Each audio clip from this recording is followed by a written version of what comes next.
Aujourd'hui, j'ai décidé de lever le voile et de te montrer une autre facette de moi-même, celle qui n'est pas professeure de yoga, spécialisée dans les douleurs chroniques, mais juste moi, Audrey, avec mes petites manies et mes patients.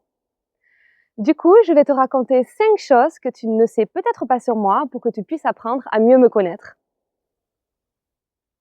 Premièrement, je suis une bouffée d'énergie positive. Tu me vois souvent zen, calme, mais dans la vraie vie, je suis une pile électrique.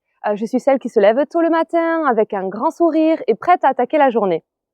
Et je nourris un peu cette énergie avec 2 convictions profondes. La première, c'est que tout arrive pour une raison. Je crois sincèrement que rien n'est jamais un hasard.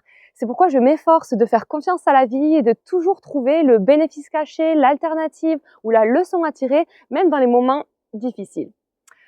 Parce que je suis convaincue que les événements de la vie nous remettent en quelque sorte sur notre chemin, sur celui sur lequel on est censé être. Et en même temps, ce qui vient contrer cette idée, mais aussi l'enrichir, et qui est ma deuxième conviction, c'est que je suis persuadée que notre énergie, nos pensées ont la capacité de manifester ce que l'on désire. Donc de façon consciente ou inconsciente, c'est-à-dire qu'avec notre énergie, les bonnes pensées, on peut véritablement influencer notre réalité et les opportunités que l'on peut avoir dans la vie pour avancer. Donc en fait, avec ce combo, je suis persuadée que l'on peut obtenir ce que l'on veut par un chemin ou par un autre. Deuxièmement, je suis une accro de la planification. Je travaille sur le lâcher-prise, j'essaye, je suis un peu trop dans la projection, j'avoue, j'adore planifier à l'avance, tout organiser, mais j'apprends aussi à lâcher la pression. Pourtant, ne t'y trompe pas, j'aime aussi vivre pleinement l'instant présent et prendre des décisions sur un coup de tête. Et ça, c'est mon petit paradoxe interne, entre une organisation super carrée, mais aussi mon côté un peu spontané. Ces opposés se complètent dans mon enseignement du yoga parce que j'alterne rigueur, alignement, focus dans les postures, mais aussi pour le coup lâcher prise, exploration et mouvement intuitif. Parce que finalement, qui a dit qu'on ne pouvait pas être à la fois organisé et flexible? Et ça, c'est tout moi. Troisièmement, je suis une minimaliste. Je n'ai besoin que très peu de choses pour me sentir bien. Un tapis de yoga, un livre, quelque chose de nouveau pour stimuler mon besoin de découverte, de curiosité et hop, je suis au paradis.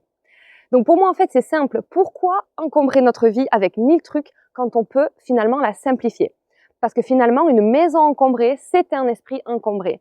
Et c'est un peu mon mantra depuis ces voyages autour du monde pendant lesquels j'ai voyagé en Asie avec un sac à dos de 40 litres ou vécu pendant 1 an en Australie dans un van.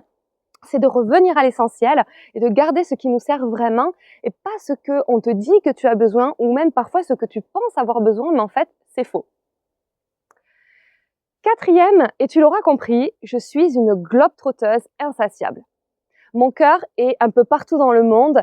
J'ai pu découvrir le Maroc, l'Italie, la Pologne, la Thaïlande, l'Espagne, le Portugal, l'Australie, l'Indonésie, la Suède, l'Angleterre, les États-Unis, la Belgique, l'Allemagne, la Corse, le Sri Lanka, les Bahamas.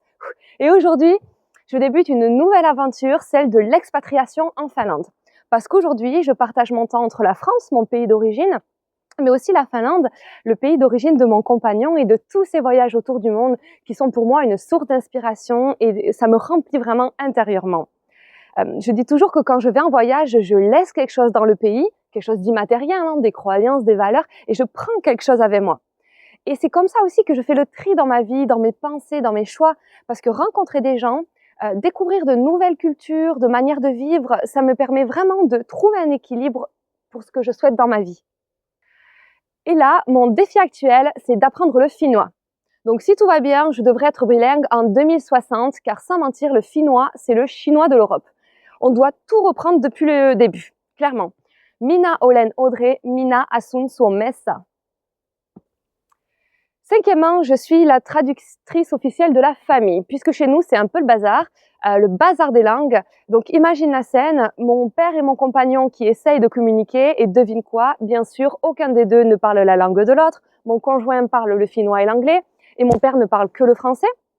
Et moi, je suis là, au milieu, en train de traduire. Alors tu penses bien que parfois, ça donne des situations un petit peu loufoques. Alors j'essaie de leur apprendre des phrases, et des phrases importantes à utiliser dans le quotidien. Ça va Felipe, donnez-moi une bière s'il te plaît. Voilà, tu en sais un peu plus sur moi. Si cette vidéo t'a fait sourire, pense à liker, à t'abonner pour ne rien manquer de mes prochaines aventures autour du monde, autour de la thématique du yoga, des voyages et du mindset.